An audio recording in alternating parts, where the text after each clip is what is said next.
Members, it's the appointed time. We have a quorum. I call to order the second meeting of the panel. It's the first meeting after the Chinese New Year. I wish you all the best in the new year. I wish you smooth work.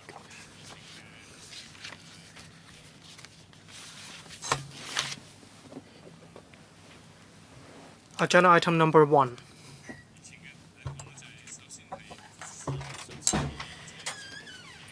Information paper issued since the meeting on the 9th of December 2024. We have a total of 1 document. Agenda item number 2. Items for discussion at the next meeting. CB bracket 3144/2025 bracket 01 and CB bracket 3144/2025 bracket 02, which are a list of outstanding items for discussion and list of follow-up actions respectively. The next meeting is scheduled for the 24th of March, Monday, between 4:30 and 6:30. The administration proposed to discuss 2 items. 1. Proposed amendments to the Chinese permanent cemeteries rules. And 2. Hoiting Road Joint User Complex.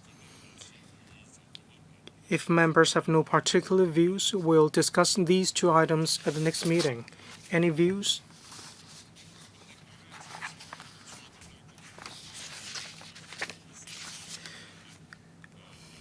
In the list of outstanding items for discussion, we have quite a number of items. And we'll have to take into account the items proposed by the 2 policy bureaus as well as the topics suggested by members. This year is the last year of this legislative session. I have discussed with the Deputy Chair.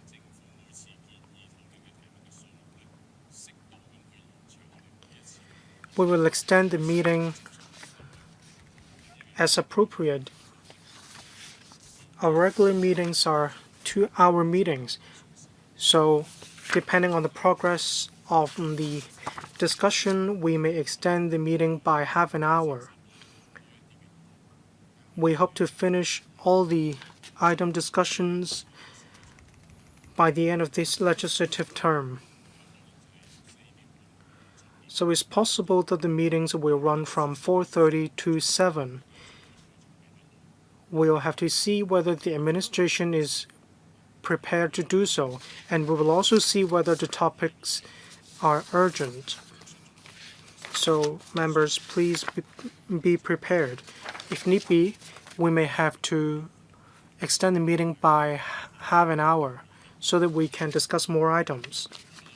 Any views? No, we'll put in place this arrangement and the Secretariat will inform members. Ms. Nixie Lam? Yes, agreed. Thank you, members.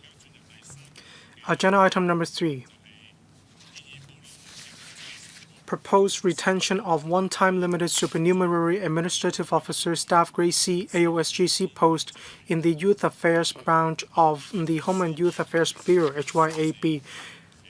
LC paper number CB bracket 3144/2025 bracket 03.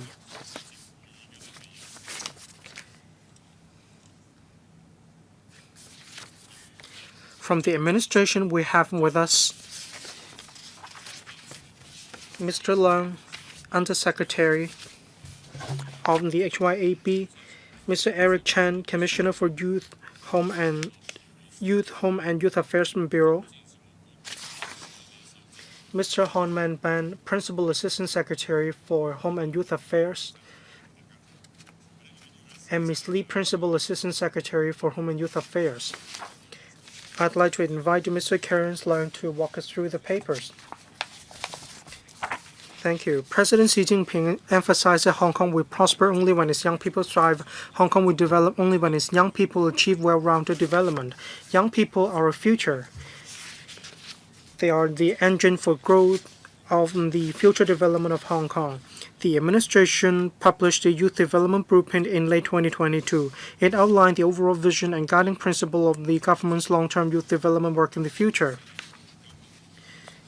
Our vision is to nurture a new generation of youth equipped with a global perspective, aspiring and positive thinking mindset and affection for our city and our country. We hope that young people will make contributions to Hong Kong, to our country and the world.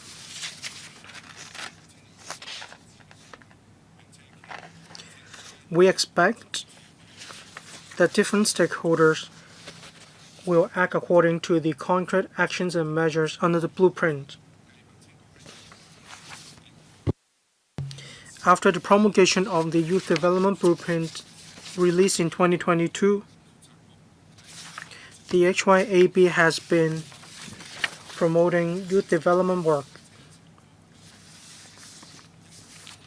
We have Youth Affairs Branch 1 and 2, which are responsible for different types of youth work. Youth Affairs Division 1 is responsible for taking forward the overall development of youth work, whereas Youth Affairs Division 2 is responsible for taking forward new policies in relation to youth. There will also be new facilities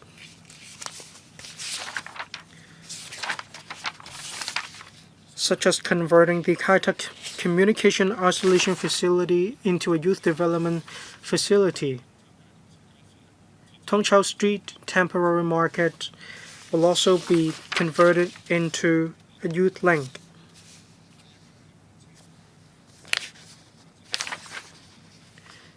We aim to allow young people to unleash their potential through these facilities. Apart from these facilities, the Youth Affairs Division 2 is responsible for taking forward different activities that will enhance the resilience of young people.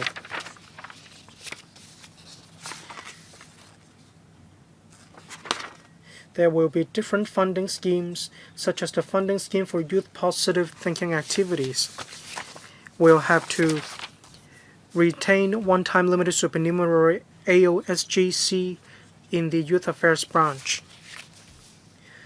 The Principal Assistant Secretary YA2 will be responsible for taking forward volunteering work as well as other youth work.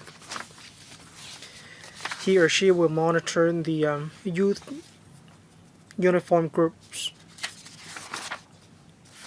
We have already reviewed our work portfolio, and we have to retain one-time limited supernumerary AOSGC for 3 years up to the 30th of June 2028. This post holder will assist in monitoring and taking forward various youth development policies and enhanced initiatives. That is to make sure that the relevant policies will be taken forward. I hope members will support our proposal. My team and I are happy to take questions from members. I now open the floor for questions. Members who would like to speak, please press the button to request to speak. 11 members have pressed the button to request to speak. The lineup is Dr. Johnny Ng, Ms. Nixie Lam, Mr. Benson Look, Ms. Connie Lam, Mr. Look Chung Hong, Mr. Rock Chen, Mr. Brave Chen, Ms. Maggie Chen, Mr. Kenneth Lau, Ms. Chen Yut Ming, Mr. Kenneth Leung, and me, myself, chairman of the panel. A total of 12 members now. We have quite a tight schedule, 40 minutes each, questions and answers included. Please manage your time well and allow the administration sufficient time to respond to you.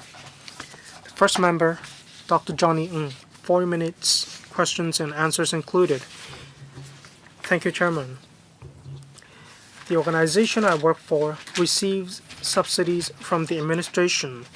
I support youth work. This post holder is responsible for a wide range of duties. I believe this is necessary, given its importance. Youth work needs to be sustainable. I'd like to know whether the administration will come back to the council to apply for retention after 2028. If so, Why doesn't the administration consider making permanent this position? Undersecretary. Thank you, Dr. Johnny Ng. Basically, we do want to make permanent this post. However, we have considered the atmosphere in society,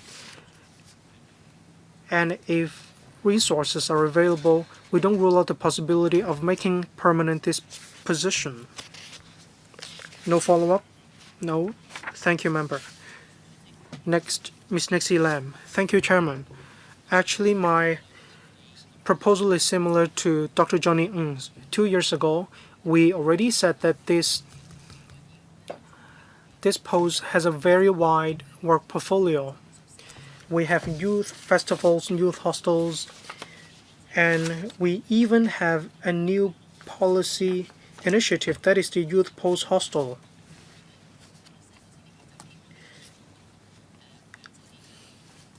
We want to make the youth post hostel an area for youth to make exchanges.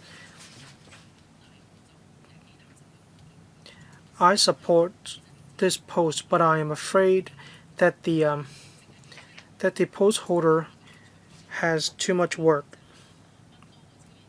Youth Link, Youth Post Hostel, Youth Facilities Building in the Northern Metropolis, Youth Festival, and so on. I am worried about the sustainability of this post. I'd like to know whether we can make permanent this supernumerary position.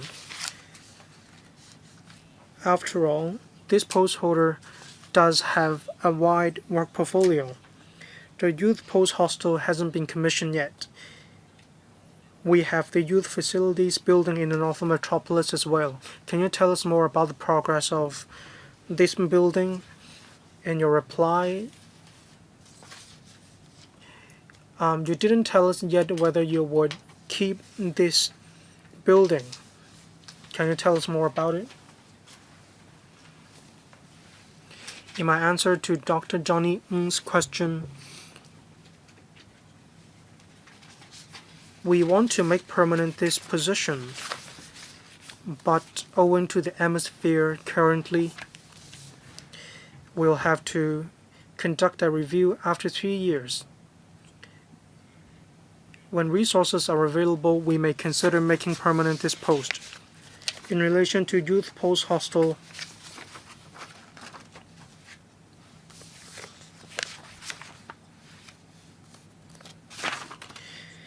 we want to make good use of the community isolation facilities in Kai Tak. We want to provide an area to facilitate exchanges among young people in Hong Kong and those coming from overseas. We are pulling out all the stops to make it happen. We have streamlined the procedures. In just 2 months, we completed the tender documents. We expect interested parties will submit proposals by the end of this month. In relation to the youth facilities building in the Northern Metropolis, I will invite my colleague to respond to you. Commissioner. Thank you, Ms. Nixie Lam. The youth facilities building in the Northern Metropolis is dedicated to youth facilities, and the direction is set out in paragraph 11. Let me give you some examples. It is in close proximity to mainland China, so we want to provide areas in the building for young people in Hong Kong to make exchanges with those across the boundary. We want to realize cross-boundary exchanges. We are carrying out the preparatory work. We do want to provide facilities in the Northern Metropolis to make it happen. Thank you. Mr. Benson Luke, thank you. Before the Chinese New Year, we had the Home and Youth Affairs, well, actually, like 2 years ago, the Home and Youth Affairs Bureau was established, and in fact, we always need manpower to coordinate the relevant projects. With the Principal Assistant Secretary, Youth Affairs too, they have many duties and responsibilities, and the duties and responsibilities, the projects they are working on, the Youth Square, the Youth Hostel scheme, we have seen good results so far. While the government is in a tight fiscal deficit, it is still necessary to perform these functions. The Principal Assistant Secretary has a heavy workload, yet the position remains supernumerary. I understand the administration's justifications, however. It says in the paper the Principal Assistant Secretary will be supported by 52 non-directorate staff, and there will be some positions that will be converted to permanent posts, 2 posts specifically. I also note in Annex 4, the organization chart of the Youth Affairs Division 2, it is quite clear there are 5 teams essentially, and they are led by either an assistant secretary or the chief executive officer. I know that one particular team works on Youth Square. What are the 4 other teams responsible for? Thank you. Mr. Clarence Lang, thank you for your recognition, member. We indeed spent much of our effort in youth development. For the chief executive officers and assistant secretaries, they are responsible for the funding scheme for positive thinking, as well as the funding scheme for youth adventure training activities. I reported the progress on the funding schemes at another meeting earlier. We have some KPIs for the scheme, and we have been making good progress so far. We may even overachieve. And earlier, we have launched a new round of funding schemes. We believe in the next 10 years, we will continue to promote positive thinking among the youth. Therefore, we have arranged the position to be made permanent. I will now ask the Commissioner for Youth to answer the rest of the questions. Thank you. Mr. Look talked about a team working on Youth Square. The Chief Executive Officer is not only responsible for that. Let me clarify something. The Executive Officer will also be responsible for the conversion project there, and they will also be responsible for planning the Nanchang facility. For the 4 other teams, with CEOYA22, as the Undersecretary said, they would be responsible for the funding schemes for youth positive thinking and youth adventure thinking training activities, as well as some life planning activities. For the other teams, they would be responsible for the member self-recommendation scheme. It has now been 8 rounds. We have over 600 youth joining the governance structure of the government, and that is responsible for by CEOYA23. Can you be brief? I'll be brief. As for the CEMYA21, they are responsible for the youth hostel scheme, and the remaining officer is responsible for youth uniform group policies. Thank you. Ms. Lam So Wai. Thank you. I do support the proposal. We attach great importance to youth development, and the effort should be continuous. With the youth development blueprint, and then we had the youth development summit, we should continue with these types of projects. I think we should think more about completing projects with great results. But the thing is, if we're talking about a continuous effort to develop youth, we need to make sure we are thinking about making the position permanent in future. This is just a suggestion. Sorry, my voice is a little hoarse and sexy at the moment. Undersecretary, thank you, Ms. Lam So Wai, for your comments.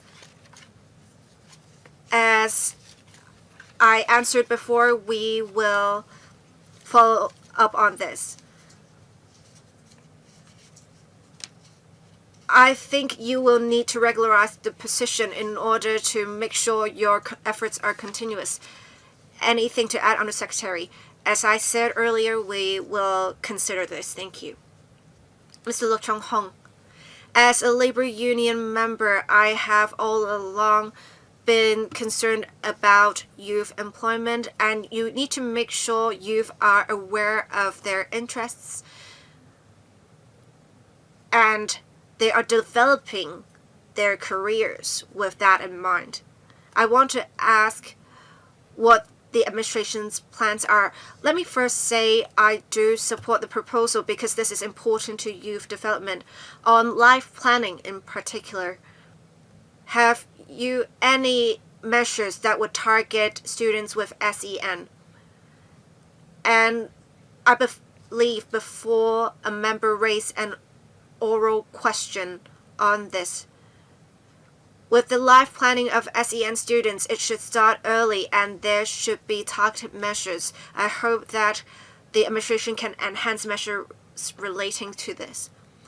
On the youth hostel scheme, not only do youth hostels provide accommodation, there are also activities held in youth hostels for those living in the hostels. But I understand that there are differences in occupancy rates of youth hostels.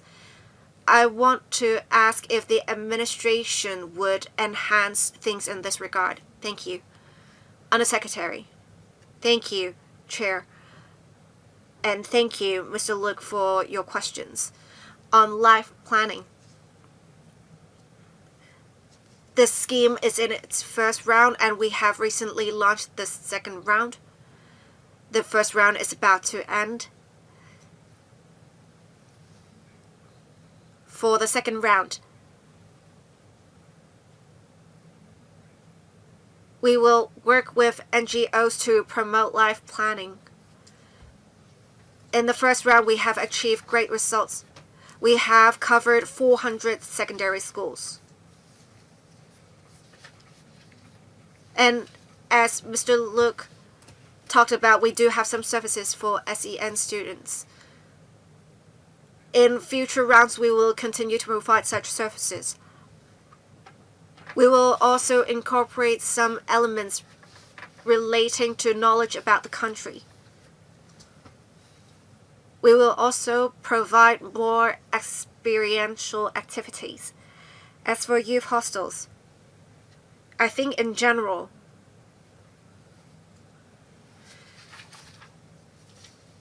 in the last term of the government, we had 80 youth hostel places. Now, in this term of the government, we now have 3,000 hostel places. And this is thanks to the Youth Affairs Division 2. The member mentioned the different occupancy rates of youth hostels. I believe this is due to the fact that the youth hostels were launched at different times. We have maintained communication with youth hostels to make sure we're providing due assistance, say in terms of publicity, so that they can expedite the intake. Thank you. Mr. Rock Chen. Thank you. I would first like to declare that I have some honorary positions in some Klansmen associations as well as youth organizations. For the Principal Assistant Secretary, they're responsible for many different things. I therefore support the proposal. For the MSSY, I want to ask a question. I can see that the Bureau has achieved great results. We have many youth members in the governance structure now. Would the team actively reach out to youth organizations, care teams, or Klansmen associations to reach out to potential youth members to encourage them to apply to the scheme? Thank you. Undersecretary. Thank you, Mr. Rock Chen, for your suggestion. I think your suggestion is very good. In our work, we need to make sure youth is encouraged to make contributions through different channels. And I have some figures to share with Mr. Rock Chen and other members on this. We have launched 8 rounds of the MSSY, Member Self-Recommendation Scheme for Youth. For the number of applications, we have received 8,000 applications for the first 5 rounds. For the last 3 rounds, we have received 6,000 applications. So we have seen an increase in the number of applications. We have much in publicity. We have some APIs. We have some clips on TV. We also have in different districts some ads to encourage people to apply to the scheme. So we do see with the number of applications, the youth is very interested in this. Thank you. Ms. Maggie Chan. I would like to thank the HYAB for working very hard on youth development. But with this proposal, I have some doubts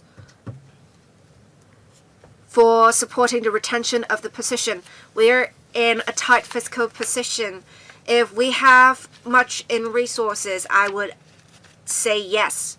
But we have heavy workload in various bureaus. And if you're citing heavy workload as the only reason, I think you should first review whether there is room to consolidate or amalgamate the positions. I think the information provided cannot support my decision to retain this position. Say in paragraph 7, it says that the Principal Assistant Secretary position is responsible for taking forward a number of youth development initiatives. And in Annex 2, it says that this position in particular would be to oversee different things. The only one that is different is to assist in the Commissioner for Youth in overseeing policy matters. So I seem that with information in paragraph 7 and Annex 2, there seems to be some inconsistency. And I also think there is a need to enhance the structure. I have seen in paragraph 27 that you have considered other alternatives, but there is a heavy workload, so we really need to retain this position. But with the Commissioner for Youth and the PSYA 1 and 2, While you have provided information about the work of the PASs, you haven't really provided information about the duties and responsibilities of the commissioner. I consider the information to be inadequate. Also, with the manpower of the Home and Youth Affairs Bureau, if you're talking about coordination, what is the political assistant doing? I'm not saying that they are not doing any work. Everyone is working on something. Everyone has a heavy workload, but I think it is time for us to review the different functions and different duties and responsibilities. We have many different staff members as shown by the organization chart. With this proposal, if we are to retain PSYA2, they are to oversee various things, and the commissioner would be oversee the work of the PAS, and the chain continues that it would just be overseeing the different staff members. Please observe the time limit, Ms. Maggie Chen. All right, I just think that the government's proposal is not justified, and I think policy formulation, policy making is necessary, but I think you have already achieved great results. You have already implemented the policies. Do you still need, well, I think it is time for a macro review of the functions. Can you be brief, Undersecretary, when responding to the members' comments and questions? Thank you, Ms. Chen, for your questions and comments. I think the wording in the paper is one to be interpreted in different ways. I would say this: every year in the policy address, there are many youth initiatives.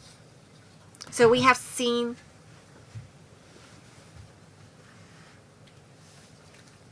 say in implementation, in policy making, in publicity, as well as the overseeing of different initiatives. There is work to do, say, for the youth post. Within 2 months after its announcement in the policy address, we have promulgated the information paper. That is a relatively short time frame for the work of the government. We have streamlined our procedures. We have already tried to make good use of our existing resources with our line of work. Thank you. Mr. Kenneth Lau. The Youth Affairs Division Principal Assistant Secretary position. It is a time-limited supernumerary post that lasts for 3 years. I would support the proposal to take forward various youth development initiatives. However, I do have some questions. I want to ask about the facilities in the Northern Metropolis. And that would provide a venue for in-depth exchanges between the youth of Hong Kong and the mainland.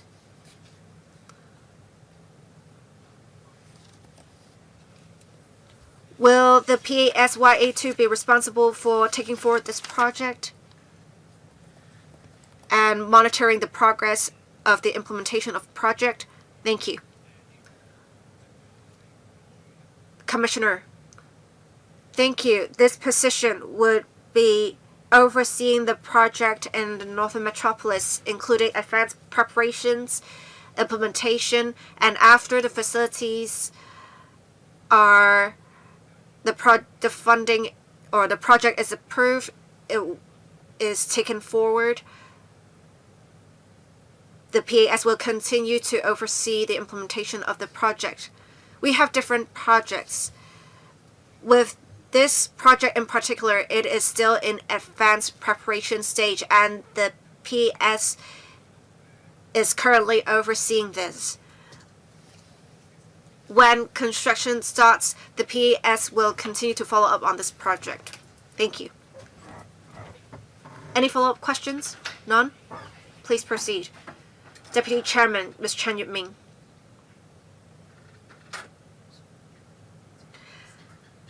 I support the proposal. I have some questions, however. for the youth hostels. According to last year's media reports, we only have a 90% occupancy rate of youth hostels. And in paragraph 12, it says that we still have 12 youth hostels that are to be completed. We also have some hotels and guest houses being converted to youth hostels. So I want to ask how many more youth hostels will be completed in the next few years. Also, I want to ask if the administration has any plans to ask developers to reserve units to provide youth hostel places. My second question relates to land sale. We do not have much revenue in land sale. With developers' dampened interest, would it affect our timeline in providing more places for youth hostels? Thank you. Under Secretary, the youth hostels are being completed. We expect 3 more blocks operated by 3 different NGOs will be completed. They will provide 1,000 places. We have been working with the Development Bureau to add a provision in the land sale program to have developers provide youth hostel places. This is an initiative promulgated by the Development Bureau. We will continue to work with the Development Bureau on this. Mr. Kenneth Lang. Thank you, Chair. I would first like to declare I am the Deputy Chairman of the Youth Development Commission. And most of the work detailed in the paper relates to the work of the Youth Development Commission. I think the administration can talk about different ways the PS position is important. Some members talked about with the establishment of the Home and Youth Affairs Bureau, we have established this position, and many had already suggested then that the position should be permanent. There were some circumstances that would have the position be established as one that is supernumerary. Today, I would say that the position should be permanent, but due to the circumstances, I think it is probably prudent for us to just retain the position as a supernumerary position for now and review the situation later. But let me say this position does much work. We have many new projects. We have the youth post, we have the facilities in the northern metropolis. We also have the restructuring about the work of life planning. These did not take place in the 3 years before. And if we're doing something new, I think retaining this position is well worth it. And the Youth Development Blueprint was promulgated at the end of 2022. It was a blueprint that was catching up with the times. We have completed, I believe, at least half of the initiatives in the blueprint. But we can always do better. We need to tap into the pulse of the youth to know what they are facing, challenges and opportunities. I also want to talk about youth hostels. There is a measure that was promulgated by the government to rent hotels and guest houses for use as youth hostels. Let me declare an interest first. I participate in youth organizations that are operating youth hostels. I think great results have been achieved, and we have seen many touching stories where youth is indeed helped in adjusting to society. Let me share with you let me say this. I think the administration should share with us how important position is and how worth it is for the position to be retained. Do you require a response from the administration? Not really. Undersecretary, anything to say? I would like to thank the member for his support all along. He has all along been working very hard to do more for youth development. Other members as well, they have participated in various youth organizations' work and have done much in youth development, in equipping them with the right skills for their future careers. Thank you. Mr. Vincent Ching. Excuse me. Thank you, Chair. I think, as other members said, while we are faced with a tight fiscal position, there's a need to retain this position because this position is very important in taking forward various youth development initiatives. And the government attaches great importance to youth development. There is a need for the position to be retained. I also understand members' concerns about the work, however. I myself want to know more about youth posts. According to the paper, the Kai-Tak community isolation facilities would be converted to youth post facilities. And you said you have issued tender documents at the end of last year. I want to know about the latest progress. The facilities will be in Kai-Tak. It will be in the vicinity of Kai-Tak Sports Park. With the prime location, will you be making use of it? Will you be working with the Culture, Sports and Tourism Bureau to have some complementary measures? I also want to ask about the Nanchang facility and the Tongchou Street temporary market facility for the Youth Link. When will these facilities be commissioned? Thank you. Undersecretary. Thank you, Chair. Thank you, Mr. Vincent Ching, for your support on Youth Post. We are to convert the Kai-Tak community isolation facilities to a youth post hostel and some arts and cultural exchange space. After it was promulgated in the policy address last year, within 2 months, we have issued the tender document. We are now in the tender stage, and the deadline is 28th of February. We hope to see organizations who are dedicated and interested, whether they are NGOs or private organizations, to operate the facilities to achieve our policy goals. We do see room for collaboration in future, not only with the CSTB, but also with different district youth organizations, as well as some sports and arts and cultural organizations. We are very optimistic and confident about this. On the Nanchang facility, this was also an initiative promulgated in the policy address. We are preparing for this. We are working with the relevant departments. We are now in the planning stage.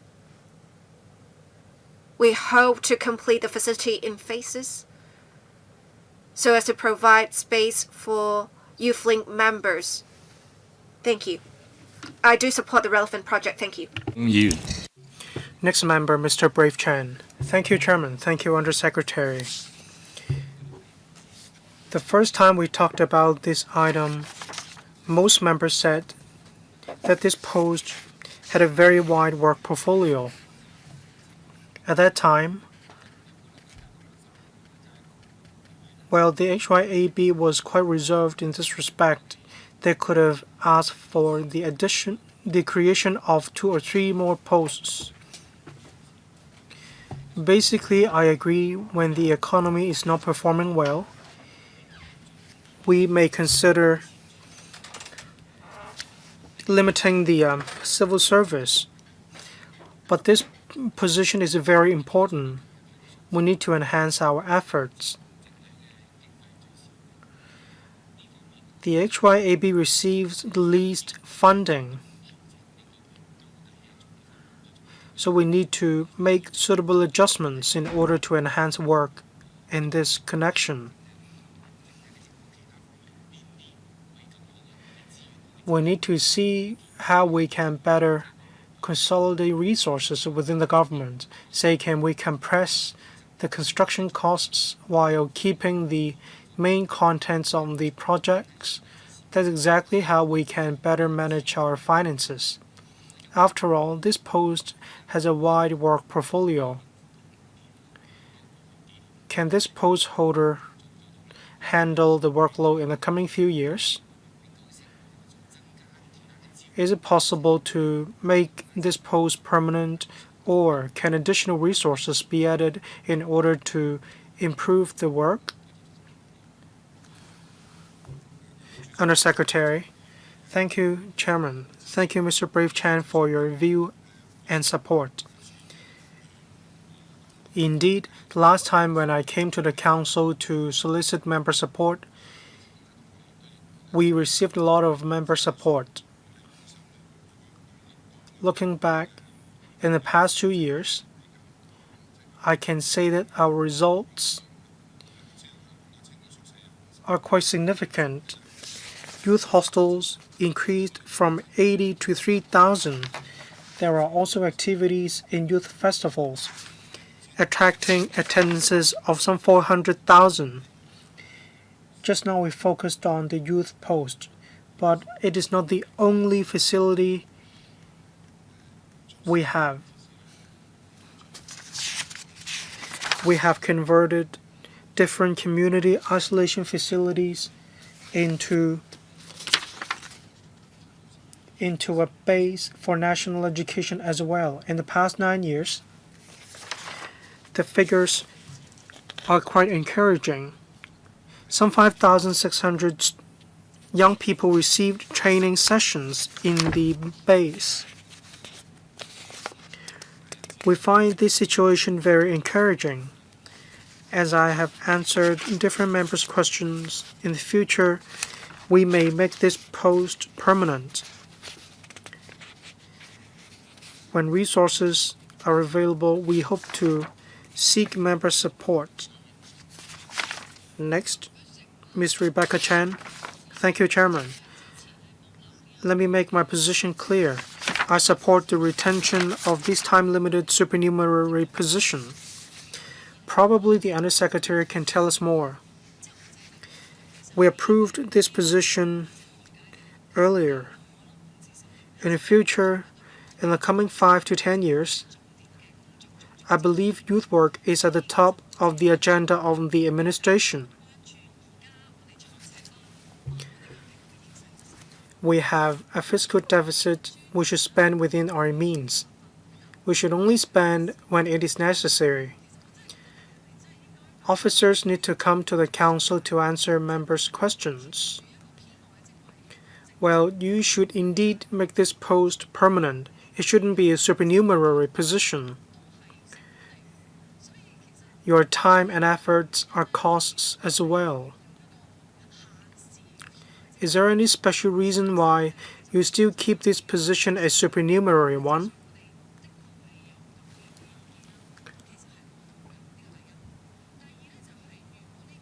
That is my first question. Next, if there is no more this supernumerary position,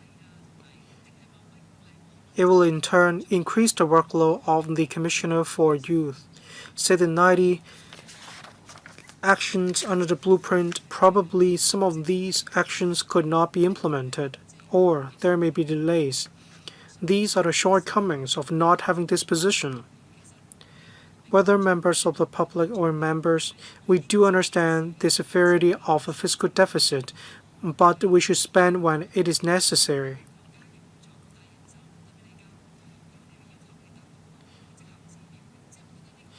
When we require the Bureau to meet different KPIs, but we don't add additional manpower for the Bureau, it is not fair. The Bureau, that is the HYAB, is the Home and Youth Affairs Bureau. It is not reasonable to propose retaining this position every 3 years. That is not ideal. Undersecretary, thank you, Ms. Rebecca Chan. We've heard your view. Earlier on, as I have already answered members' questions, I agree. In the future, I look forward to more resources being devoted to youth work, including making this director position a permanent one. As the current situation stands, we hope members will support the retention of this supernumerary position. We need to take into account the atmosphere, and we will provide more reasons for members to support this decision. As I mentioned, there are many important youth initiatives. They are related to this post. We need the retention of this position in order to take forward and implement different youth initiatives. Down the road, we'll continue to work hard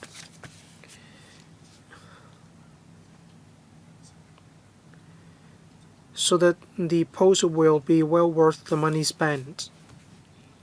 Thank you. No follow-up? No, thank you. Mr. Perry, thank you, Chairman. I agree with Ms. Rebecca Chan. Youth work is very important. The administration emphasized that it is one of the highlights. We need to continuously promote youth work. So to retain this time-limited supernumerary AOSGC post in the Youth Affairs branch of the HYAB, I do support it. I'd like to know more about what is mentioned in the document, that is the youth hostel scheme. In paragraph 13, there were a total of seven provided by the administration. They provide a total of over 3,400 hostel places. 5 projects with the provision of about 1,310 hostel places have been approved under the subsidy scheme, making the total number 4,700.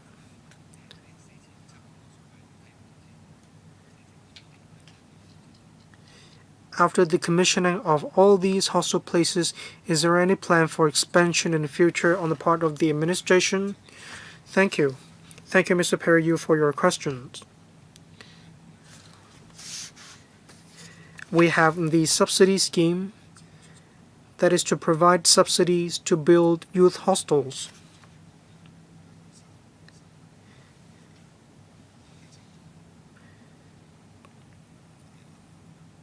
There are a total of 3 hostels being built, and they will be commissioned starting from 2026. For the other 2 projects, we are still in the early planning stage.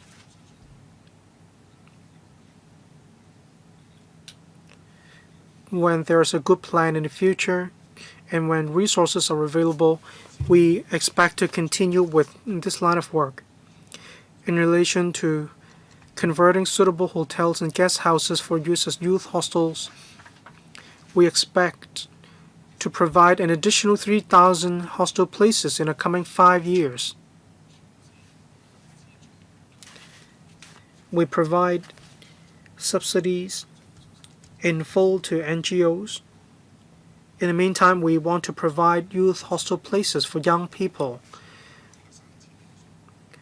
So we have the target of 3,000, and we're working towards this goal. That's the current situation. Thank you, member. Next, myself. First of all, youth work is paramount. I have all along been supporting youth work. I do want to get involved in youth work as well. Young people are the future of our society. That's exactly why I've been supporting youth work. After the establishment of the new bureau, we have seen results, but more should be done. We shouldn't stop here. We've done quite a lot to give young people more space and support, including hardware and other aspects. As for guidance given to young people, how can we instill positive values, positive mindset into young people? We need to enhance their level of knowledge in relation to the history of Hong Kong or national history. We need to foster national confidence or their national identity. The HYAB needs to work with other departments or policy bureaus in order to take this forward, but the HYAB must play a proactive and coordinating role.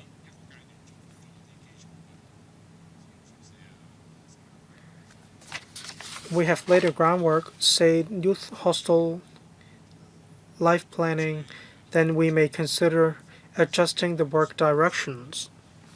As members mentioned, it is worth efforts to consider making permanent this position, but I don't intend to exert pressure on the administration.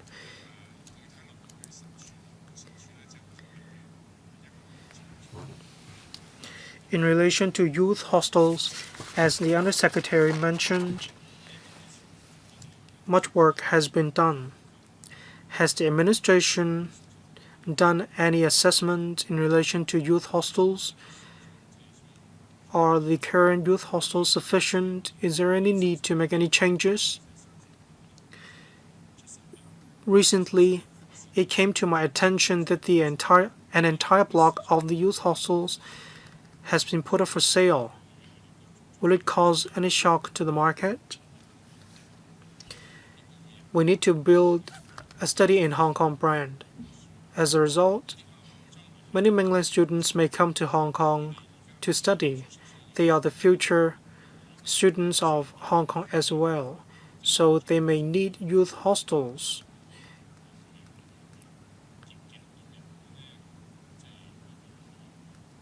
I don't think this is in conflict with one another. We need to retain these mainland students so that they will stay in Hong Kong to make contributions. I'd like to hear from the administration. What long-term plan does the administration have? How are you going to adjust the work directions? Thank you. Thank you, Chairman. In the first half of the discussion, we already talked about this. Indeed, for this post, under the Youth Affairs Division 2, we need to instill positive mindset and positive values into the minds of young people. We need to enhance the cohesion among young people so that they will make greater contributions to society. I thank Chairman for your recognition of the work undertaken by the HYAB in the past 2 years. I agree that in the coming 2 years, there's more work to be done. I often talk to young people. We need to be positive. We need to be positive when overcoming challenges in the future.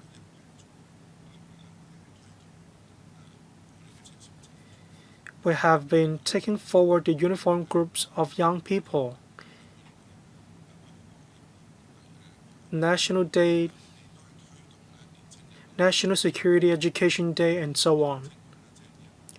We encourage young people to visit National Security Education Exhibition.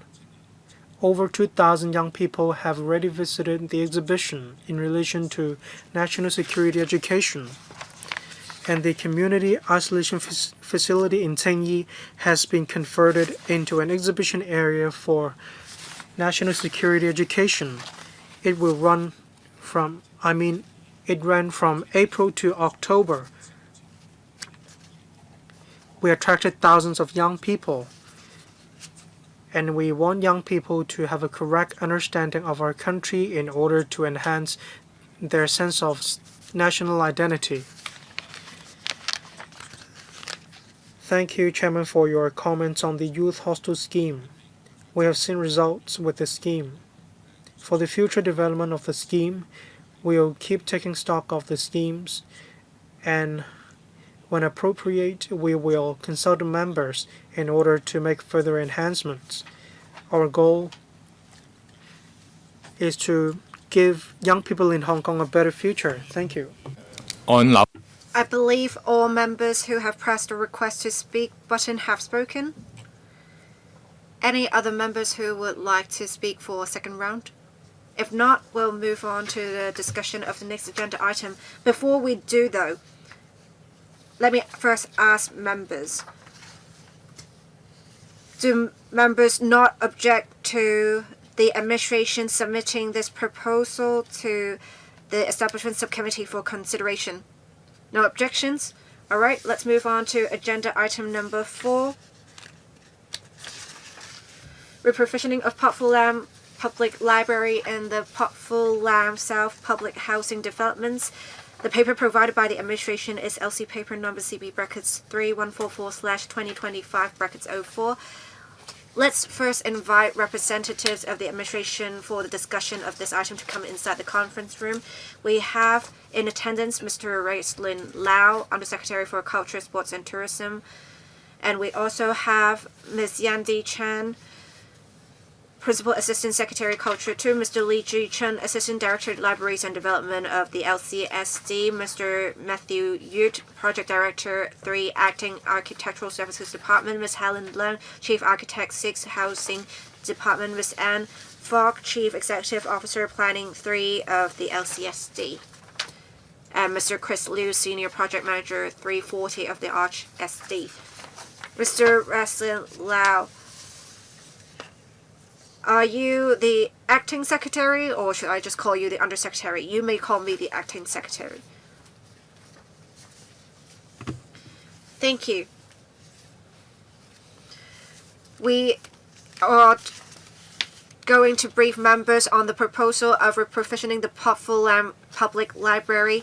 Right now, there is a small library in Wah Fu Wan Estate, and it has been providing services to residents in the area since the 1970s. With the Pot Fu Lam South Public Housing Developments and the rehousing of residents in Wah Fu Estate, there is a need to demolish the relevant premises, and it will be provisioned in Kai Long Wan North on the podium level of the Pot Fu Lam South Public Housing Developments.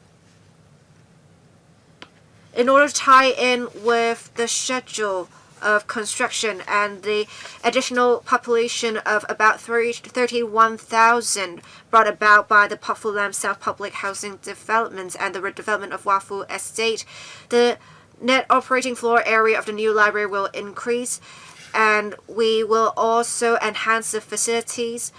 We will add a parent-child reading zone. We will also provide smart book drops and smart book pickup lockers and various facilities to better meet the needs of the community. The projected cost is $100 million, $193.8 million, and we will first have the Housing Authority construct the bare shell, and then the internal fitting out works of the library will be conducted by the AOSGC. The details of the project are set out in the paper. We hope to have seamless transition between the two facilities, and the Pot Fu Lam Public Library will only be closed after the new library is commissioned, so as to ensure residents will not be affected. The AOSGC will also control the cost closely. We urge members to support the proposal and for us to submit the proposal to the Public Works Subcommittee for consideration. My team and I are more than willing to answer members' questions on this proposal. Thank you. Thank you. We have 6 members who have pressed the request to speak button. I will read out the order in which members are going to speak. Dr. Johnny Mr. Look Chung Hong, Mr. Benson Luke, Ms. Chen Yut-ming, the Deputy Chairman, Mr. Chen Yung, and myself.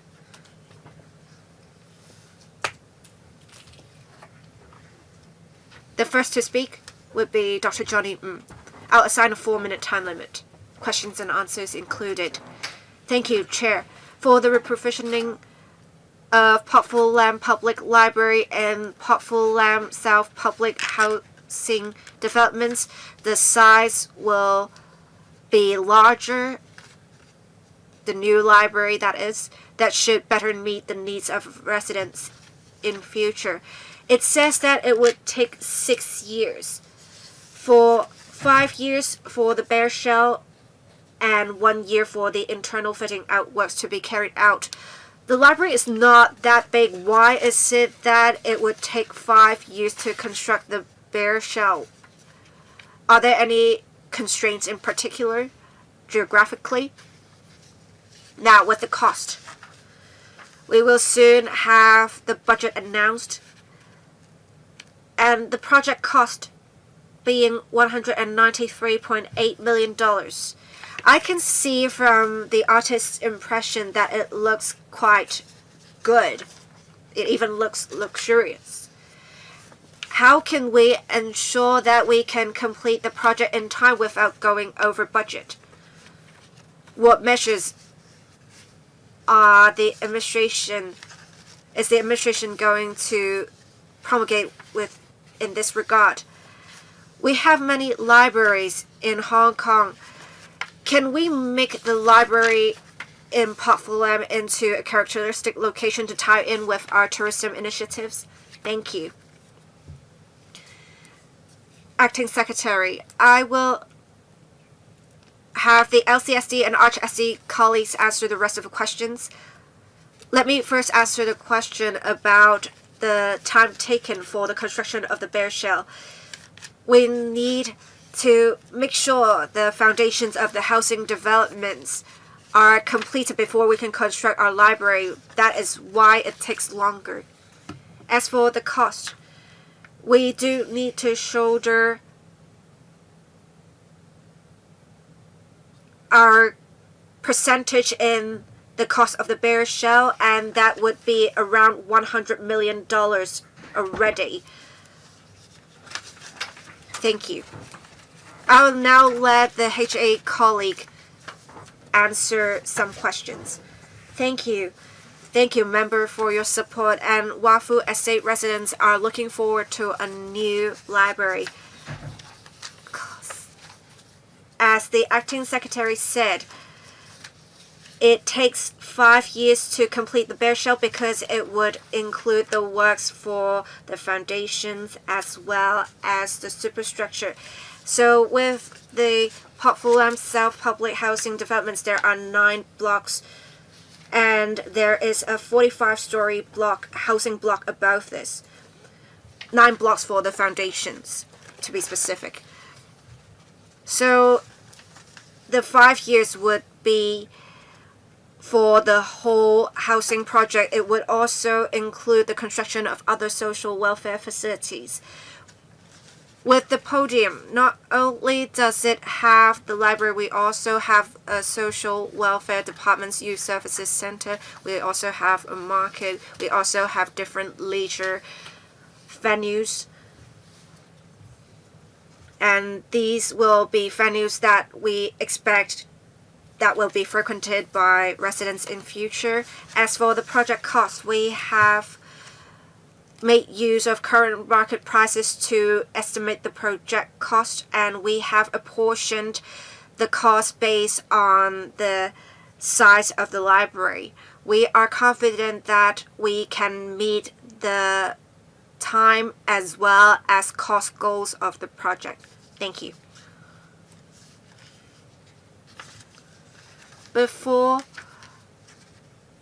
we continue with the Q&A session, let me first remind members that this is a public works proposal in accordance with the Rules of Procedures Rule 83A.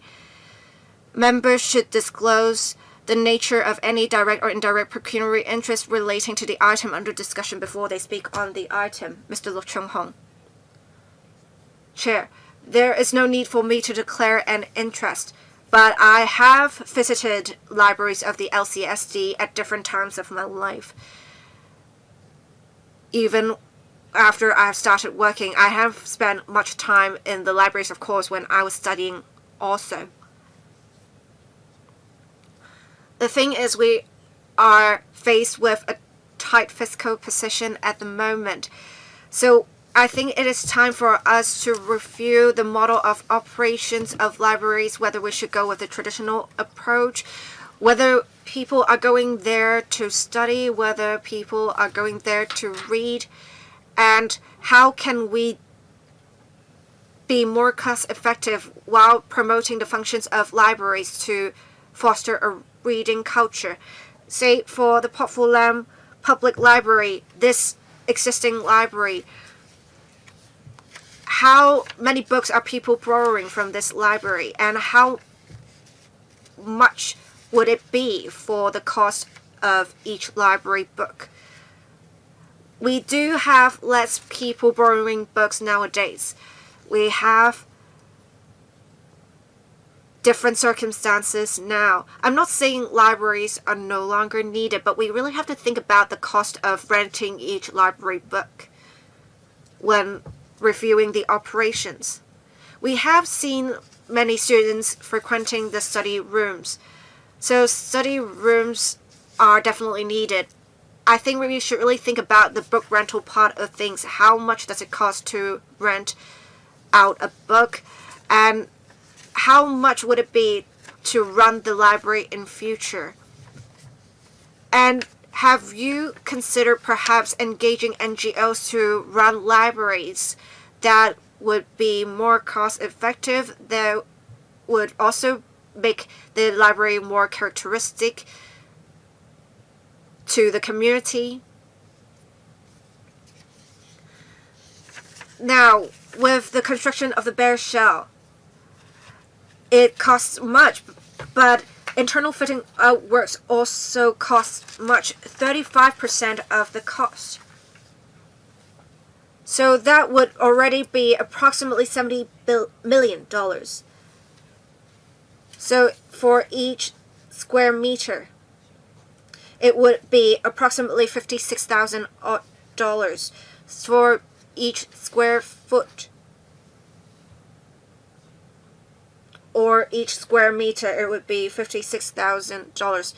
Actually, for each square meter, it would be $56,000. For each square foot, it would be $5,000. That is an exorbitant cost for premises, even for luxurious premises.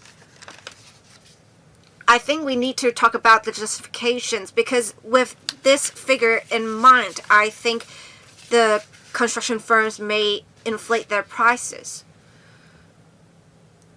when they submit the tenders. Thank you. I'll let the AOSGC answer the question about the projected cost. I do understand the members' concerns about running a library in a cost-effective manner.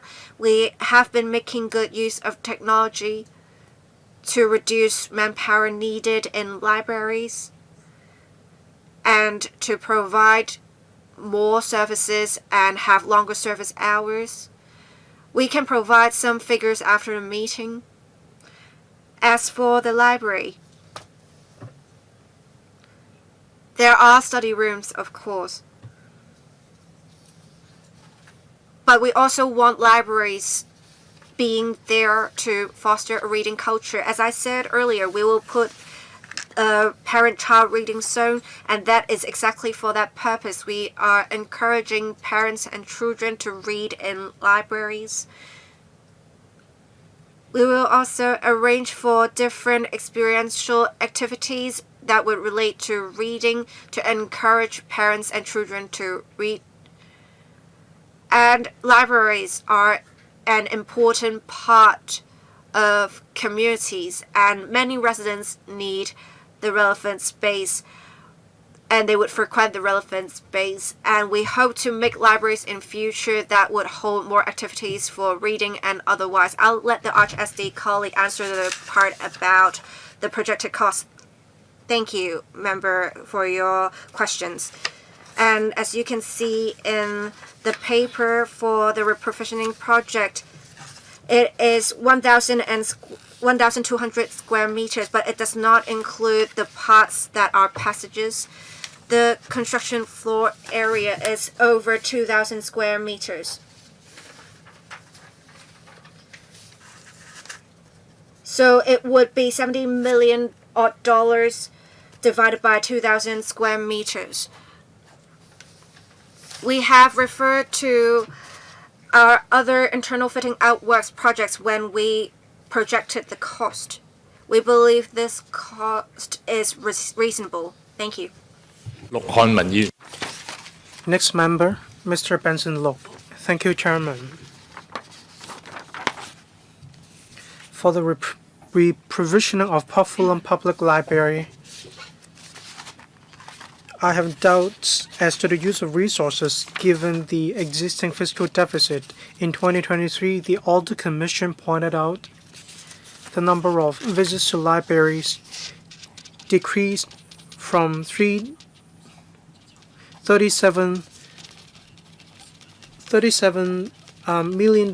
million people in 2015 to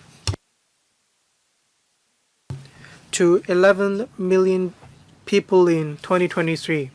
Back then we had cassettes, and as time went by we have DVDs, CDs, and so on. But then right now we have online streaming platforms. Young families are the main users of libraries.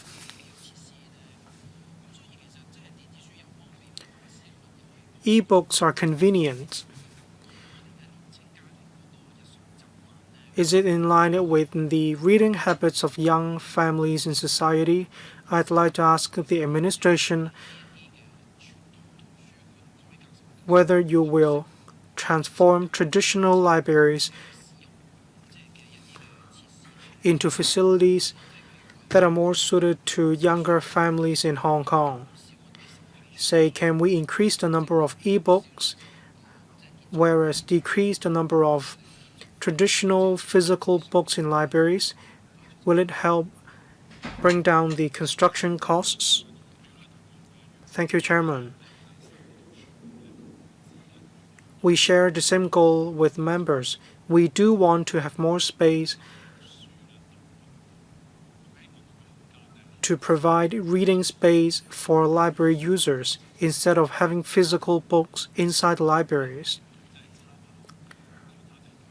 We have made reference from different places.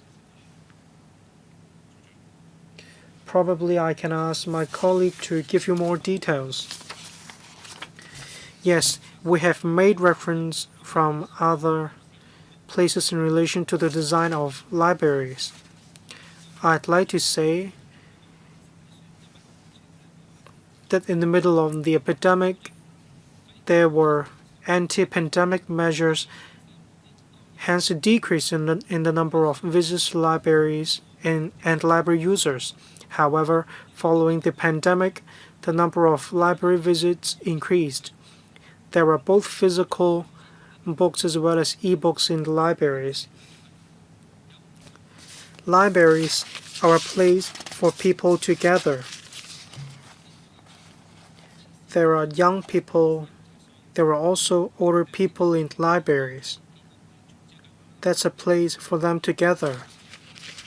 Through the reprovisioning scheme, we will increase the size of the libraries. from 600 square meter to 1,200 square meter.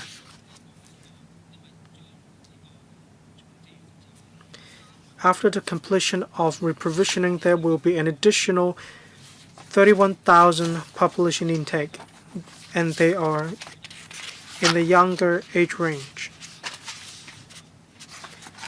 In the children's library, we'll provide an area for parents to read books with children together, and this is a new element that is not found in the existing library. For younger families, we have added these facilities, and we will also add study room.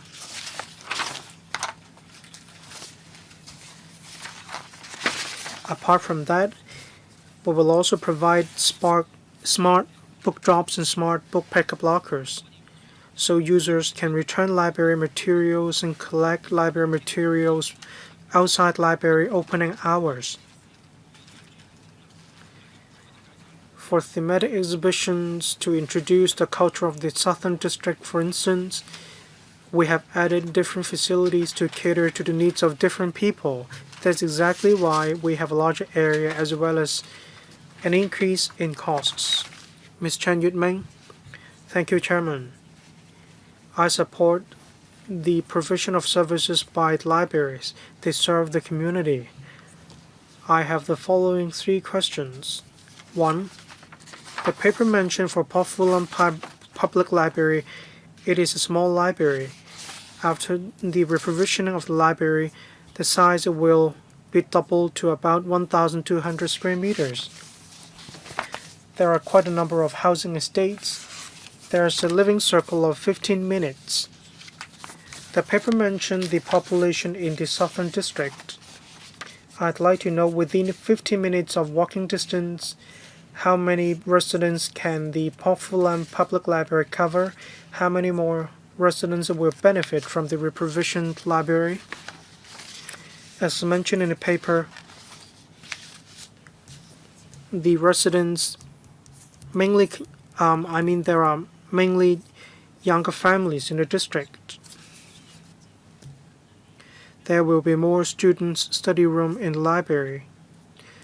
So, is the number sufficient?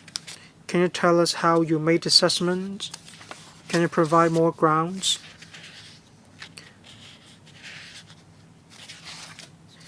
The new public library costs as much as $190 million. I'd like to know details about the unit cost. I hope the administration will provide a written reply after the meeting. I'd like to have a breakdown of the costs, say construction costs, furniture, equipment costs, and so on. This will provide more details for the PWSC Public Works Subcommittee for reference. Thank you. In relation to breakdown of costs, as per usual practice, we provide a more general figure in the panel meetings. At the meetings of the Public Works Subcommittee as well as the Finance Committee, we provide more detailed figures. Say the recurrent expenditure as mentioned by member, we will also be providing more details in the meetings of the PWSC and the Finance Committee. Regarding the 15 minutes of walking distance, how many residents can the library cover? In relation to the number of seats in the student study room, I will give the floor to my colleague. Thank you, Undersecretary. From Watson House to the new location of the public library, it will take 15 minutes. For Watson House to go to, for residents to go to Wakwai Estate, it will take around 10 to 15 minutes. There will be a transport interchange as well as pedestrian linkage facilities.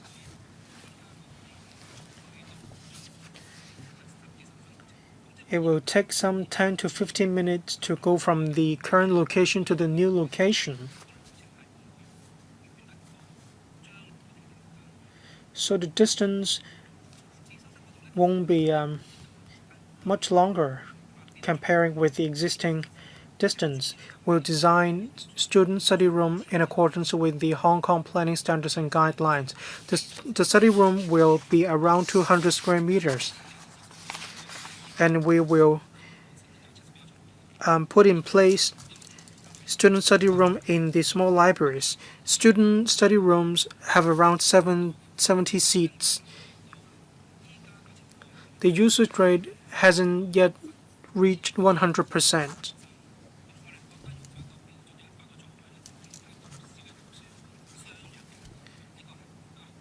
We provide about 100 seats, which are similar to the standards adopted in other libraries. This is reasonable. Thank you, Mr. Brave Chan. We encourage reading culture. I support it. This will be a new library. Technologies developed by leaps and bounds. I worked on youth policies as well, and there's indeed a huge demand for student study room. Can we make better use of AI virtual libraries? LegCo members are using these technologies as well. Can we increase the input? If we can make it digital, probably the entire population in Hong Kong can make use of this virtual library. It can be accessed by residents in Hong Kong wherever they live. $190 million, close to $200 million, probably the financial secretary will request a decrease in the costs. So can we prepare for this as well? Say we need to make sure we're only spending when it is necessary. We need to keep what we need to keep. For the City Hall, for example, some people say it lacks features, but then we can save money. We need to do our best to cut down on the costs. We can, for instance, introduce AI and new technologies. In the future,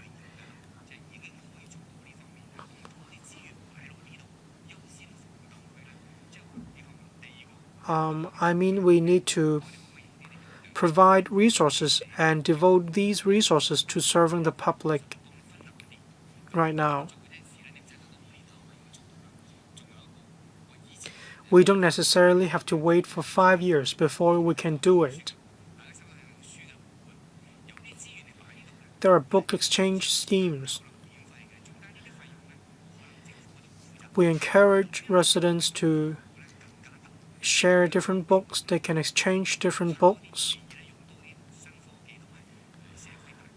We need to consider using new technologies.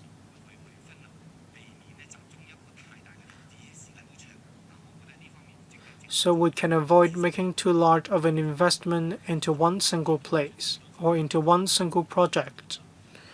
Thank you, Mr. Brave Chan, for your comments. Of course, we will save as long as we can do so. About $100 million out of the $190 million are to share the cost of the podium. That's how we can bring down the cost. The housing department can give you more details in a moment. Around 35% of the costs are for maintenance or the internal fitting out works. We want to make it flexible. And after all, the money saved will be plowed back to the pool. We don't take away the money. Another 20% of the resources are devoted to the purchase of systems, equipment, and so on.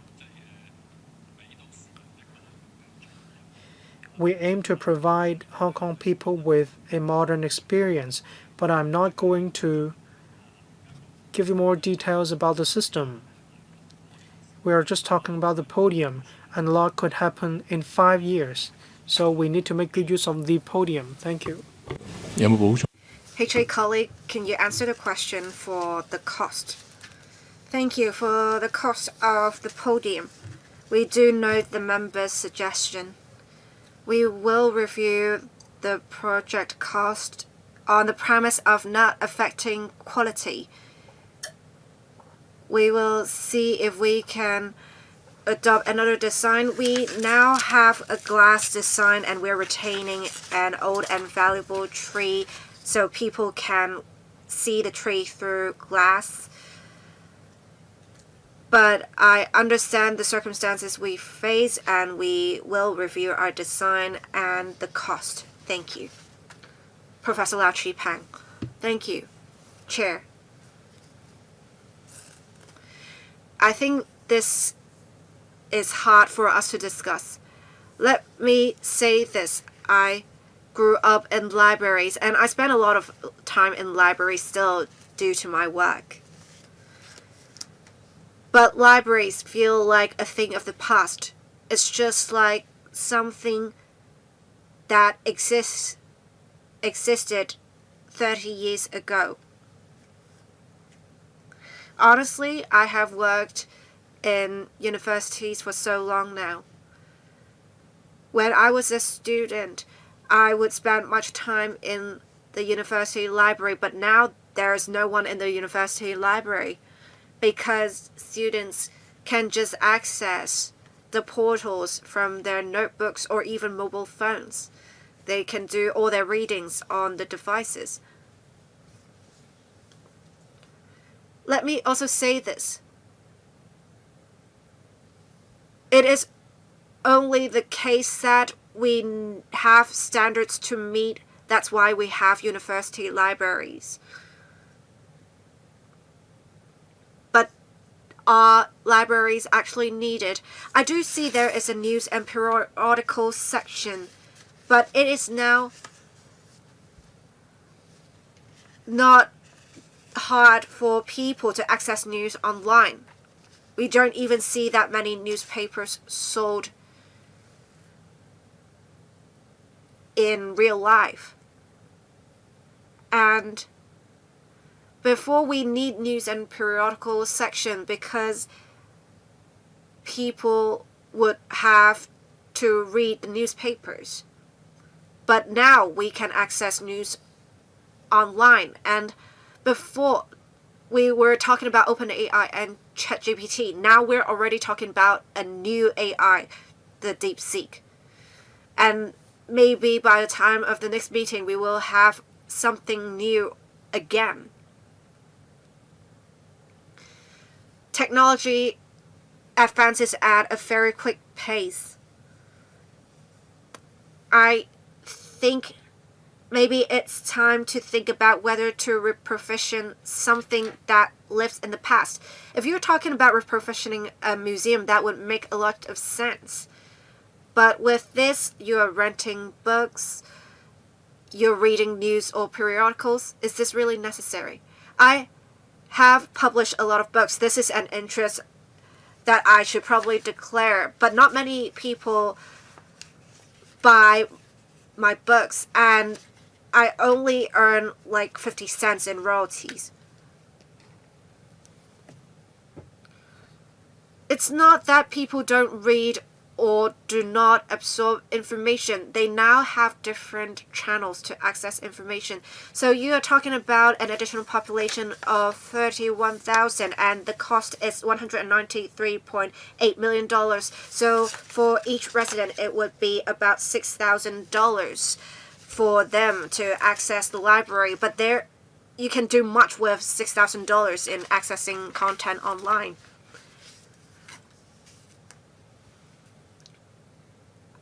I'm not saying that I object to the proposal altogether, but will it give off the wrong impression that we are living in the past? Can we do something innovative? I'm not saying I object to the proposal, but I think there is a need to review whether it is necessary. I think you probably need to review the model of operations of the library, because you're talking about the project going for 5 years, and maybe 5 years later we don't even need this anymore. Well, you've gone over the time limit. I don't really require a response. It's just comments, really. Mr. Rustin Lau, anything to say? Yes. Professor Lau talked about with the 31,000 additional population, it would cost $6,000 for each resident to access library services. But this is wrong because we're not only counting the additional population, we need to also talk about the existing population, and that would drive the cost much lower. That's the first point I would like to make. Also, with the functions of the library, we are now positioning libraries to provide functions that would meet the needs of the community. With advancements in technology and changes in the needs of the community, there is definitely a need to adjust the layout. But even for the mainland, they have new libraries still. But their design is different from before. They have less physical books. They will have more space in turn for reading, and we will refer to their designs. We talked about how libraries have a function in the community. And honestly, there are some readers that still read physical books and news and periodicals. There is still such need. If the need declines even further, we may release that space for other purposes. We also talked about putting in place a parent-child reading zone. We are trying to implement this with reference to the needs of people these days. With university libraries, it's different because the books may not be suitable for them. We have specific areas, specific activities in the libraries to facilitate reading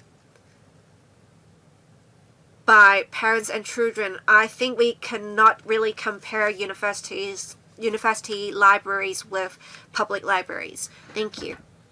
Mr. Yu Patlang, I have served the community for many years. I understand there is a need for small libraries in communities, but of course we have seen changes in circumstances. There is a change in the model of reading. There is even a change in development of children, really. So I hope the administration will review the model to make sure we are keeping up with the times. I'm also concerned about the project cost. So for the construction of the library bare shell without fitting out by the housing authority, that would already take up 45% of the cost. I don't really understand. They are going to construct the podium anyway. Why is it that they have to apportion the costs to the library proposal? I don't really understand. I think we can refer to two examples. Say in 2019, the Amity complex in Laking Road. There is a library, there are other facilities. The library is 3,200 square meters. And the residential care home for the elderly is 2,058 square meters. Of course, it's much larger. There's also a Trin Wan Public Library redevelopment project. For the 6th and 7th floors, there is a library reprovisioning, and there's another 3,000 square meter reprovisioning. It has used $140 million. So with this 1,200 square meter project, this cost would already be close to $200 million. And per square meter, that would be about $160,000. Why is it so expensive? You would have to explain that at the Public Works Subcommittee anyway. Can you provide more information to us now on this? I understand there is a need to foster a reading culture. I think everyone supports this aim, but why is the cost so high? We, of course, want to ensure seamless transition between the two libraries, the existing library and the new library, but how do we make sure the new library meets the needs of the community without the cost being too high? That is the question. Thank you. Acting Secretary. As said in the information paper, the construction of the library bare shell is approximately $100 million alone. There are 9 stories below that. We are just a small part of the podium, and the podium would take 5 years to complete, and we are going with the usual practice to have the cost apportioned to our premises. This is an existing mechanism. As the Housing Authority is a statutory body, we are supposed to share the cost. The HA colleagues said before they would review the cost to see if there is any room to make adjustments. If the cost is lowered, we should have to shoulder less cost. And I'll see if the HA colleague has anything to add. We will review the cost, but let me clarify something. Right now, the bare shell only takes up 45% of the cost, less than half of the cost. Thank you. Alright, it is now my turn to speak. I have several concerns. Since we're reprovisioning the public library, we need to ensure seamless transition. As some members said, with the library's role and functions changing drastically over the years, we have seen the blueprint for arts and creative industries promulgated last year, saying that we should renew the functions of libraries, and it will be the case that libraries will become a space for meeting and gatherings. That is the government's direction, but then things change a little too fast. I believe we are now faced with different circumstances now. AI has changed our lives a lot, and I think we'll see similar changes in future still, and it will impact the access of knowledge even more. But it does not mean that libraries are not necessary anymore. I think libraries can still act as a studying space. It can be a reading space for elderly persons. Honestly, I myself prefer physical books. But I guess we have to really think about whether we should adopt our existing approach with libraries. But I think we have to wait until the library is constructed to think about how we're going to change in order to meet the circumstances then. I think library can still be a space to access knowledge. That deserves my support. But as for the different layout, the proportions, I think we need to probably adjust then once the library is constructed. I think the administration needs to keep pace with the times and to ensure effective allocation of resources. It's not just for this library, really, for all libraries in Hong Kong, or as Professor Lau Chi-Pang said, for university libraries, they occupy much space as well. I think it is worth reviewing the resources used by the libraries to make sure we can formulate a direction for the development of libraries. I think the government can perhaps take the lead by conducting studies to see how we can go about doing that to ensure effective and efficient allocation of resources. I'm not asking for a resource by the government because I pretty much already know what you'll say about making good use of the space. But I think libraries as a channel to access knowledge are definitely necessary. So I support the proposal, but I don't necessarily support the contents of the proposal at the moment. I think the government really needs to review this design-wise. Thank you. 好同意你嘅意見。 Under Secretary, thank you, Chairman, for your comments. I do agree with you. The layout of the library shows the demand in the district.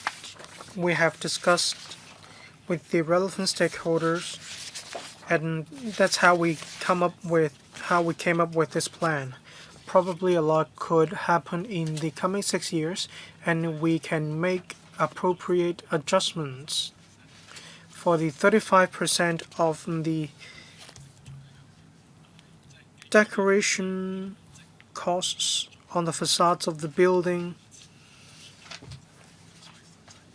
it's not carved in stone yet. We still retain flexibility in the use of such resources, and will leverage on the existing technologies and the technologies that we will have in the future. We have finished with the discussion, right? Yes, before we wrap up this item, do we endorse the submission of this proposal to the Public Works Subcommittee for consideration? Do members endorse it? Yes. So we have wrapped up this item. Last agenda item, any other business?